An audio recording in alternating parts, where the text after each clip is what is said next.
పద్ధతి. కరుణశ్రీ గారిని గురించి పెద్దలు ఇద్దరు మా మిత్రులు ప్రభాకర కృష్ణమూర్తి గారు అధ్యక్షుల వారు కూడా ప్రస్తావించారు. ఆయన గౌతమ బుద్ధుడి చరిత్ర తీసుకుని మహాకావ్యంగా రాయడానికి మొదలుపెట్టి 40 సంవత్సరాల కాలం పట్టింది. ఎందుకు 40 సంవత్సరాలు పట్టింది అంటే రాయటానికి 40 సంవత్సరాలు పట్టలేదండి. మధ్యలో విఘ్నం వచ్చి 40 సంవత్సరాల కాలం గడిచి. ఎందుకు వచ్చింది ఆ విఘ్నం అంటే ముచ్చటించారు ఆ విషయం. ఎందుకు వచ్చిందంటే బుద్ధుడి జీవిత చరిత్రని నేను కావ్యంగా రాయదలుచుకున్నాను అని అప్పటి సుప్రసిద్ధ చారిత్రక పరిశోధకులు మల్లంపల్లి సోమశేఖర శర్మ గారితో కరుణశ్రీ గారు అన్నారు. అనేసరికి సోమశేఖర శర్మ గారు చారిత్రక పురుషుని గురించి కావ్యం రాస్తున్నావు, కావ్యం అనేసరికి కల్పనలు అసత్యాలు ఇవన్నీ వస్తాయి, అది చరిత్ర గతికి భంగాన్ని కల్పిస్తుంది, అలాంటి అసత్య కల్పనలు లేకుండా నువ్వు రాయదలుచుకుంటే రాయి, కల్పనల జోలికి వెళ్ళావంటే మాత్రం నేను చారిత్ర పరిశోధకుడుగా దానిని ఆమోదించను అని ఖరాఖండిగా చెప్పాడు. మరి కల్పనలు లేకపోతే కావ్యం కాదు, కల్పనలు లేకపోతే కవిత్వం రాదు. ఉత్తినే కథ పద్యాల్లో పెడితే కరుణశ్రీ గారు అవసరం లేదు, దానికి ఎవరో ఒకరు రాసేయచ్చు.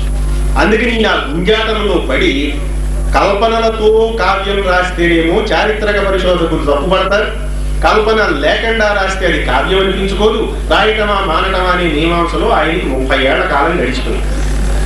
చివరికి మల్లంపల్లి సోమశేఖర శర్మ గారు వెళ్ళిపోయి ఆయన పరిశోధనల్ని సమాజం మర్చిపోయి ఎలాంటి చారిత్రక కథకైనా ఎలాంటి కల్పనలైనా చేసేయవచ్చు అనేది ఆమోదాన్ని పొందిన సిద్ధాంతంగా అవతరించేంత వరకు ఆగి అప్పుడు ద్వితీయ భాగంతో పూర్తి చేశారు. ఇంత యాతన పడాల్సి వచ్చిందన్నమాట. దీనికి కూడా రాజశేఖరుడు చెప్పాడు కావ్య మీమాంసలు, నువ్వు కావ్య రచన చేస్తుంటే ఇంకెవరికి చెప్పకు అన్నాడు. పూర్తయ్యే వరకు ఎవరితోనూ చెప్పవద్దు అన్నాడు. అదిగో అది తెలిసిన ముద్ర.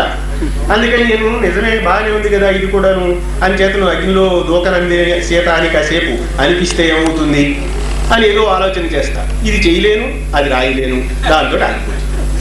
ఇలా ఎవరితో మనం ప్రస్తావించిన వారు ఏదో ఒక సలహా చెప్పకుండా ఊరుకోరు మన దేశంలో. ఎవరూ కూడా కాస్త ఒంట్లో బాగోలేదన్నామనేసరికల్లా ఏదో ఒక వైద్యం మనం చెప్పి తీరుతాం, మన డాక్టర్లో అయినా కాకపోయినా. మన సలహా చెప్పడం మన ఉద్దేశం, మన జన్మ లక్షణం. అంటే ఉచితంగా ఒక సలహా పడేస్తాం, వచనే కాదరిద్రత అన్నాడు ఆయన కూడా. నేను ఆటంకానికి దారిద్ర్యం ఉన్నాయా, పెట్టుబడి నష్టం ఏం లేదు కదా, ఫోటో లేదా నడిస్తే నడుస్తుంది లేకపోతే లేదు అన్నారు. అంచేతను అలా ఏదో సలహా పెట్టేసరికి అలా ఈ మనస్సు ఏమవుతుందన్నమాట, తాను వేసుకున్న ప్రణాళిక చెదిరిపోయి ఎదుటివారు చెప్పిన ప్రణాళికను ఆమోదించలేం, మన ప్రణాళిక ప్రకారం ముందుకు వెళ్ళలేం. ఈ గుంజాటలలో అసమాప్తి ఫలం అన్నాడు రాజశేఖరుడు. తేల్చి చెప్పేశాడు కావ్యం పూర్తి అవ్వదు.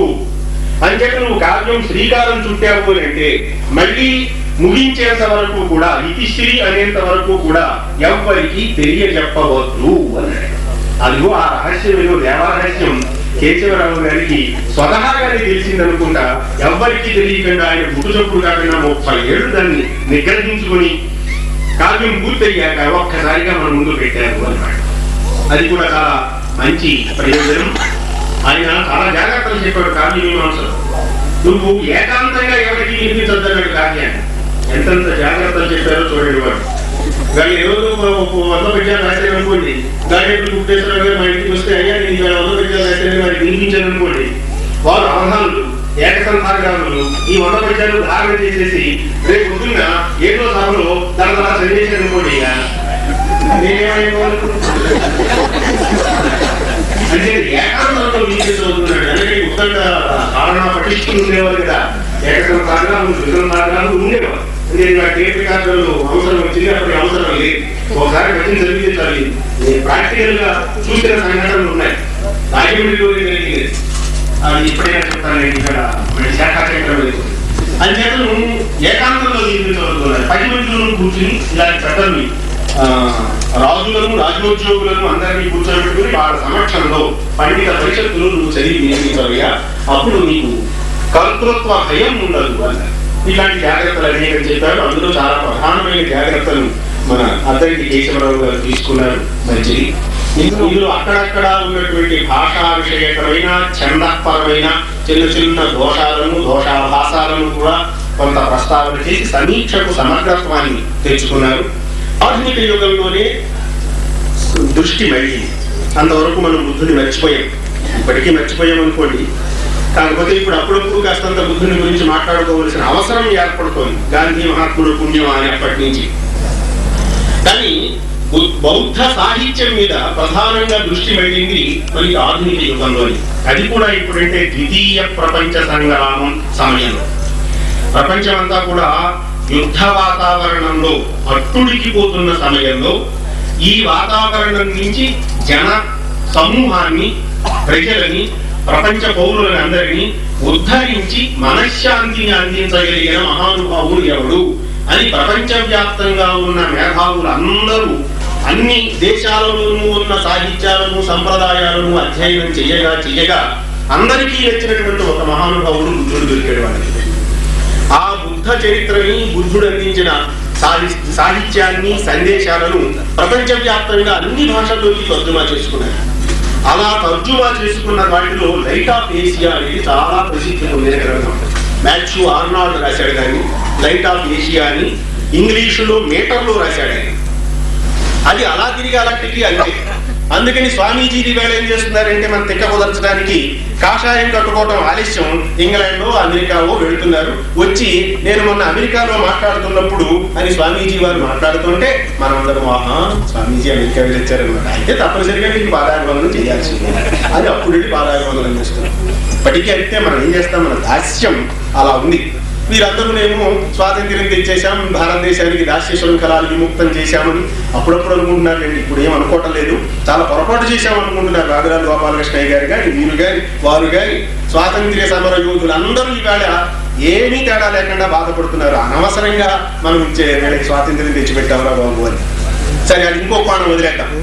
అంచేత లైట్ ఆఫ్ ఏషియా అనేటువంటిది పుట్టి మళ్ళీ భారతదేశంలోకి వచ్చి ఓ జమీందారు గారు దాన్ని చదివి తిరుపతి వెంకట కవుల్ని పిలిచి ఈ లైట్ ఆఫ్ ఏషియా మీరు పద్యకావ్యంగా మార్చండి అయ్యా అని అడిగితే ఓ ఇంగ్లీషు పండితుల్ని పెట్టించుకుని వాళ్ళది చదివించుకుని అర్థం చెప్పించుకుని విని బుద్ధ చరిత్ర రాశారు. అశ్వఘోషుడి బుద్ధ చరిత్ర చూసి రాయలేదు వీళ్ళు, లైట్ ఆఫ్ ఏషియా చూసి రాశారు. ఆ తర్వాత అశ్వఘోషుడి బుద్ధ చరిత్ర కూడా చదివి కొంచెం చేర్పులు మార్పులు చేసి దాన్ని పరిపుష్టం చేశారు.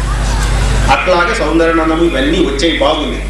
తర్వాత వచ్చిన బుద్ధ సాహిత్యం అంతా వివిఎన్ నరసింహారావు గారు కానీ, కరుటూరు వారి కానీ, పెన్మత్స సత్యనారాయణరాజు గారు కానీ ఆయన బుద్ధ చరిత్ర బ్రహ్మాండంగా రాశారు. తేటగీతులు, ఆటవలదుల్లో చాలా సులభ శైలిలో రాశారు. బాపట్ల చాలా మంచి కావ్యం అది కూడా. వీళ్ళందరూ కూడా రాశారు.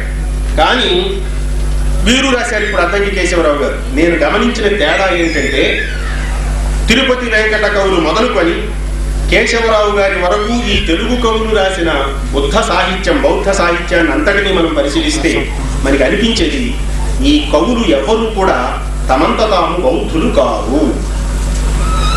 బౌద్ధ ధర్మం పట్ల వాళ్ళకి నిబద్ధత లేదు. వీళ్ళందరూ ముమ్మూర్తుల హైందవ ధర్మానికి నిబద్ధులైనవారు, వైదిక ధర్మానికి నిబద్ధులైనవారు. బౌద్ధ ధర్మం పట్ల వారికి ఏ సానుభూతి లేదు. మరి ఎందుకయ్యా ఆ సాహిత్యాన్ని సృష్టించారు అంటే బౌద్ధ కథలలో ఉన్న మానవతా స్పృహ, ఆ ఆర్ద్రత, ఆ రసం అవి వీళ్ళని ఆకర్షించాయి. సౌందర్యనందం కథ ఎంత అద్భుతమైన కథ అండి, ఎంత సుకుమారమైన కథ అండి. అలాగే బుద్ధుడి జీవిత చరిత్రలో జరిగిన ఘట్టాలు, ఆయన వెళ్ళిపోతూ ఆ కంటకాశ్వంతో సంభాషించిన తీరు, దానికి వీడ్కోలు పలికిన తీరు, అక్కడ అరణ్యవాసానికి వెళుతూ రాముడు గంగానది ఒడ్డున సుమంతుడితో పలికిన తీరు, వాడు మనిషితో మాట్లాడితే ఇక్కడ బుద్ధుడు ఒక గుర్రంతో సంభాషణ చేయడం, ఇలా చాలా హృదయాన్ని కదిపేసేటువంటి ఘట్టాలు బౌద్ధ సాహిత్యంలో చాలా ఉన్నాయి. వాటికి ఆకృష్టులై వీళ్ళందరూ బౌద్ధ సాహిత్యాన్ని తలకెత్తుకుని కావ్యాలు రాశారే తప్ప బౌద్ధ ధర్మం పట్ల వీరికి ఏ రకమైన అభిమానము లేదు, నిబద్ధత లేదు, ఆదరము లేదు. నేను ఈ మాట అంటున్నందుకు ఎవరు ఏమీ భయపడక్కర్లేదు. వాళ్ళు బతికున్నా అని ఉండేవాడిని. నేను మహా అయితే కొడితే పొడుకాయ ఇచ్చుకుని మొట్టిగా వేసి ఉండేవాడిని, దానికేం పర్వాలేదు. ఎందుకంటున్నానంటే సౌందర్యనందంలో పింగళి కాటూరి కవులు చేసిన ఒక కల్పన చెబుతాను నీకు. నందుడికి బౌద్ధ దీక్ష ఇప్పిస్తాడు ఘట్టమని. నందుడిని తనతో కూడా తీసుకెళ్లిపోయి బుద్ధుడు తన ఆశ్రమంలోకి రాగానే అక్కడేవో కాసేపు వాదోపవాదాలు జరుగుతాయి, చర్చలు జరుగుతాయి. సుందరి అంటే రంభా ఊర్వశి అంటాడు. ఈయనేమో మరి నీ తలకాయ రంభా లేదు, ఊర్వశి లేదు, అదిగో చెట్టు మీద కోతులు చూడు, ఆడకోతి మగకోతి, ఆడకోతికి మగకోతి నలపోవరుడు, మగకోతికి ఆడకోతి రంభ, అలాగే ఉంటుంది.